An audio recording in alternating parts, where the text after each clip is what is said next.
নমস্কার বন্ধুরা, রিনাস কিচেনে আপনাদের সবাইকে স্বাগত। আজ আমি আপনাদের সঙ্গে শেয়ার করব উচ্ছের দুর্দান্ত স্বাদের একটি রেসিপি। বন্ধুরা, বাচ্চা থেকে বড় সবাই কিন্তু তৃপ্তি করে খাবে এই রেসিপি, আর চেয়ে চেয়ে খাবে। আর তার জন্য দেখতেই পাচ্ছেন কয়েকটা উচ্ছে নিয়ে নিয়েছি 100 গ্রামের মতন। আর উচ্ছেগুলোকে কিন্তু আমাদের খুব ভালো করে গ্রেট করে নিতে হবে।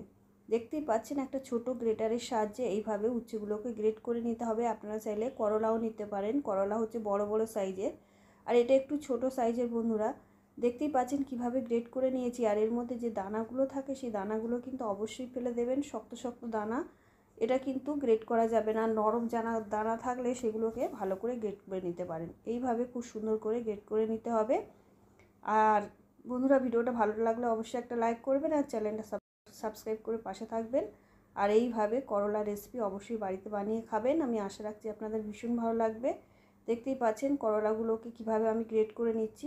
ওপরে দুদিকের বোটা ফেলে দিয়েছি, আর দেখুন কত দানা বেরিয়েছে। এই দানাগুলোকে কিন্তু আমি ব্যবহার করব না, এগুলো ফেলে দেবো। সমস্ত করলাগুলো কিন্তু গ্রেট করা হয়ে গেছে। এবারে আমাদের এগুলোকে একটা পাত্রের মধ্যে ঢেলে দিতে হবে। দেখুন কত সুন্দর গ্রেট করেছি, দানা কিন্তু একদমই নেই এর মধ্যে। অবশ্যই দানাগুলো সব ফেলে দেবেন, দানাগুলো কিন্তু একদমই ভালো লাগবে না এর মধ্যে থাকলে। আর কচি দানা হলে অবশ্যই দেবেন। দেখুন কত শক্ত শক্ত দানা বেরিয়েছে, অনেকটাই দানা বেরিয়েছে। আর এগুলোকে কিন্তু আমি ফেলে দেবো। এবারে দিয়ে দিচ্ছি অল্প পরিমাণে লবণ, যেহেতু উচ্ছেটা গ্রেট করে অনেকটা কমে গেছে, তাই সেই হিসেব করে লবণটা দিতে হবে। আর দিয়ে দিচ্ছি অল্প পরিমাণে হলুদ গুঁড়ো, দিয়ে খুব ভালো করে মিশিয়ে নিতে হবে। এইভাবে খুব ভালো করে মিশিয়ে নিয়ে ঢাকা দিয়ে আমাদের কিছুক্ষণ রেখে দিতে হবে। দেখতেই পাচ্ছেন কিভাবে মাখিয়ে নিয়েছি। এবারে চলে এসেছি ওভেনে। একটা কড়াই বসিয়ে দিয়ে দিয়েছি দুটো শুকনো লঙ্কা, দুটো তেজপাতা। আগে থেকে বন্ধুরা শুকনো লঙ্কা তেজপাতাটাকে একটু নাড়াচাড়া করে হালকা কালার ধরিয়ে নেব। আর এর মধ্যে কিছু গোটা মশলা আমি ব্যবহার করব। সেই মশলাগুলো একটু পরে দেব, কারণ গোটা মশলা আগে ভাজা হয়ে যায় আর শুকনো লঙ্কা তেজপাতা কিন্তু ভাজা হতে চায় না। তাই এইগুলোকে একটু আগে ভেজে নিতে হবে। এইভাবে একটু নাড়াচাড়া করে ভেজে নিতে হবে। এবারে দিয়ে দিচ্ছি 1 চামচ গোটা ধনে, 1 চামচ গোটা জিরে, আর হাফ চামচ মতন দেব। একটু নাড়াচাড়া করে নিচ্ছি গোটা ধনে আর জিরেটাকে দিয়ে। হাফ চামচ মতন দেব রাঁধুনি, আর দেব অল্প পরিমাণে মেথি। দেখতেই পাচ্ছেন কতটা মেথি নিয়েছি, হাফ চামচেরও একটু কম হবে।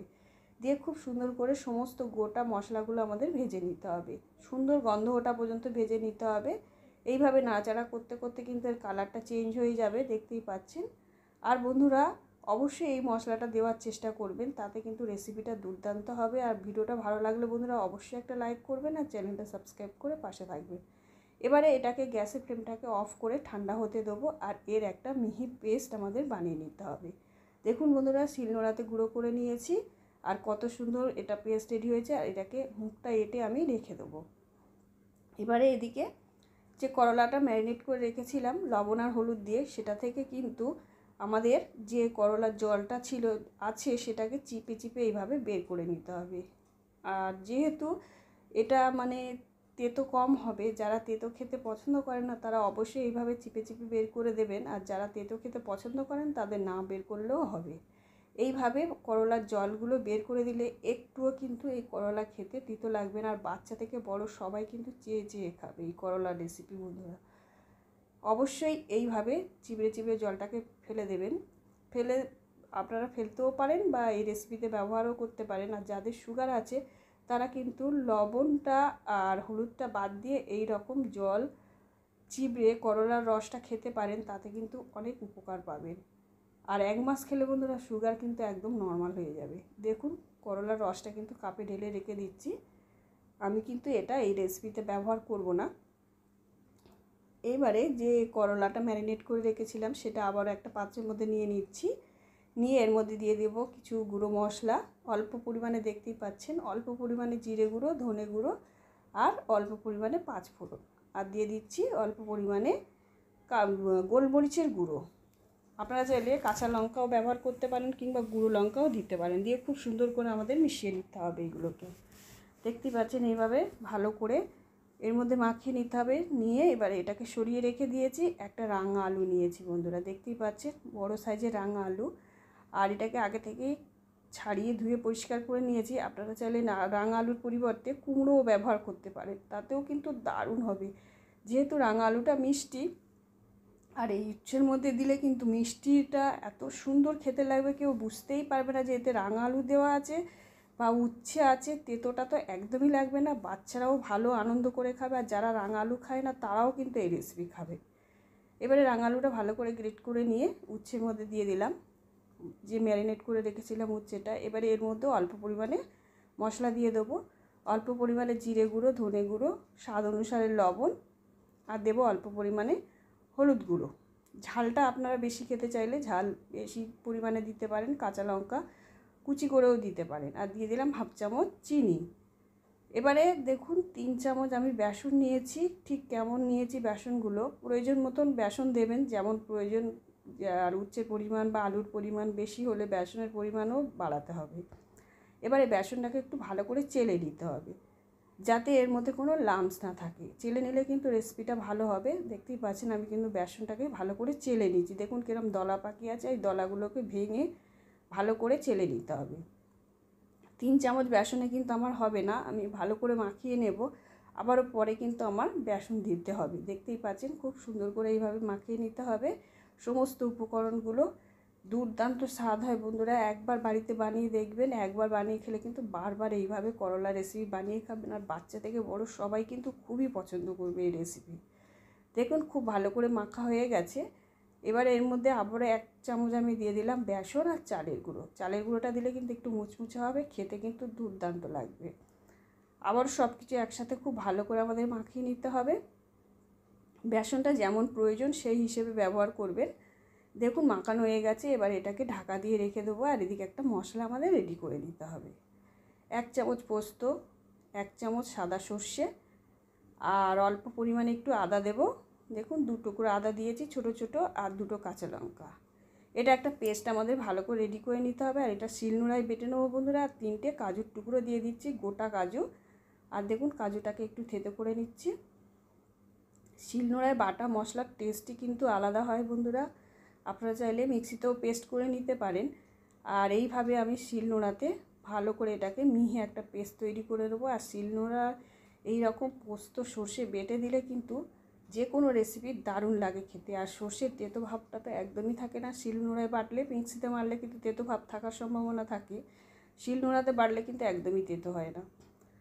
দেখুন এইভাবে খুব সুন্দর করে একটা পেস্ট আমাদের রেডি করে নিতে হবে। আর বন্ধুরা ভিডিওটা ভালো লাগলে অবশ্যই একটা লাইক করবেন, আর চ্যানেলটা সাবস্ক্রাইব করে পাশে থাকবেন। আর এইভাবে করলার রেসিপি অবশ্যই বাড়িতে বানিয়ে খাবেন, আমি আশা রাখছি আপনাদের ভীষণ ভালো লাগবে। দেখুন এইভাবে সমস্ত সর্ষে পোস্ত আর কাঁচা লঙ্কা আমি বেটে নিয়েছি। ঝালটা আপনারা আপনাদের স্বাদ অনুসারে দেবেন, এর থেকে বেশি খেতে পছন্দ করলে বেশি পরিমাণেও দিতে পারেন।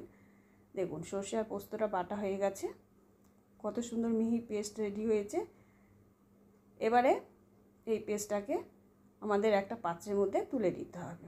নিয়ে বন্ধুরা এই শিলের মধ্যে যে মশলাগুলো রেখে আছে, এই মশলা এই শিলটা কিন্তু ধুয়ে যে জলটা থাকবে সেটা কিন্তু রেখে দিতে হবে। দেখুন এদিকে 5 মিনিট হয়ে গেছে, আর যে চালের গুঁড়ো দিয়েছিলাম আর বেসন দিয়েছিলাম আর লবণ দেওয়ার জন্য কিন্তু এর থেকে জল ছেড়েছিল, সেই জলটা কিন্তু চালের গুঁড়োটা পুরোটাই অ্যাবজর্ব করে নিয়েছে। আর চালের গুঁড়োটা একটু ফুলে গেছে, দেখতেই পাচ্ছেন আগের থেকে একটু যেন বেশি লাগছে। আবারও খুব ভালো করে মাখিয়ে নিলাম। নিয়ে ওভেনে কড়াই বসিয়ে দিয়ে দিচ্ছি সর্ষের তেল, একটু বেশি পরিমাণে দিচ্ছি, 2 টেবিল চামচ মতন দিয়েছি। আপনারা আপনাদের পছন্দ মতন তেল দেবেন, সর্ষের তেল ছাড়া সাদা তেলও ব্যবহার করতে পারেন। এবারে দেখুন এইগুলোকে আমি গোল গোল শেপ দিয়ে দেবো। এগুলো কিন্তু এমনভাবে আমি রেডি করেছি, এটা যেমন খুশি শেপ দিতে পারবেন। আমি গোল গোল করে বড়ার শেপে দিয়ে দিচ্ছি। এইভাবে গোল গোল করে নিতে হবে, অল্প, খুব বেশিও না আর খুব কমও না। আর দেখুন মিশ্রণটা কিন্তু খুব বেশি মোটাও হয়নি আর পাতলাও হয়নি, ঠিক এইভাবে মাখিয়ে নিতে হবে। নিয়ে একে একে তেলের মধ্যে ছেড়ে দিতে হবে, গ্যাসের ফ্লেমটা লোয়ে রাখতে হবে। দেখুন কীরকম সাইজ করেছি, এর থেকে বড় সাইজও করতে পারেন।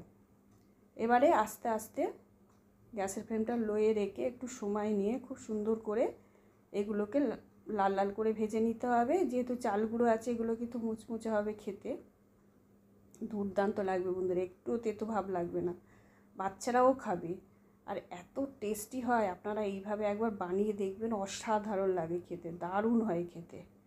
এইভাবে সমস্ত বড়াগুলোকে আমি খুব ভালো করে ভেজে নেব। এরকম লালচে রং ধরিয়ে খুব ভালো করে কিন্তু আমাদের ভেজে নিতে হবে। দেখুন বড়াগুলো ভাজা হয়ে গেছে, এবার কড়াই থেকে তুলে নিচ্ছি। খুব বেশি তেল কিন্তু লাগেনি, বড়াগুলো ভাজতে দেখতেই পেলেন কতটুকু তেলে ভেজে নিলাম। দেখুন সমস্ত বড়াগুলো তুলে নিয়ে এর মধ্যে আবারও অল্প পরিমাণে তেল দিয়ে দ্বিতীয় ব্যাচটা আমি দিয়ে দেবো। এইভাবে সমস্ত বড়াগুলোকে একটু সময় নিয়ে ভালো করে লাল লাল করে ভেজে নিতে হবে আমাদের। এইভাবে সমস্ত বড়াগুলো ভাজা হয়ে গেছে। এবার এই তেলের মধ্যে দিয়ে দিলাম একটা শুকনো লঙ্কা। আর কিন্তু তেল ব্যবহার করলাম না, আপনারা চাইলে আরও তেল দিতে পারেন। এবারে হাফ চামচ কালো জিরে ফোড়ন হিসাবে দিয়ে দিলাম। দিয়ে ফোড়নটাকে একটু সুন্দর করে ভেজে নেব কিছুক্ষণ। দিয়ে শিল ধোয়া যে জলটা ছিল মশলা, সেটা আগে দিয়ে দিলাম, যাতে যে মশলাগুলো দেবো সেগুলো পুড়ে না যায়। এবারে যে মশলাটা বেটে রেখেছিলাম সেটা এর মধ্যে দিয়ে দিলাম। দিয়ে ভালো করে একটুখানি নাড়াচাড়া করে নেব। তবে যেহেতু বাদাম, সর্ষে, পোস্ত এগুলো কিন্তু খুব বেশি কষানোর দরকার হয় না, মোটামুটি একটু কষিয়ে নিলেই হবে। কাঁচা গন্ধ থাকার কিন্তু কোনো সম্ভাবনাই থাকে না।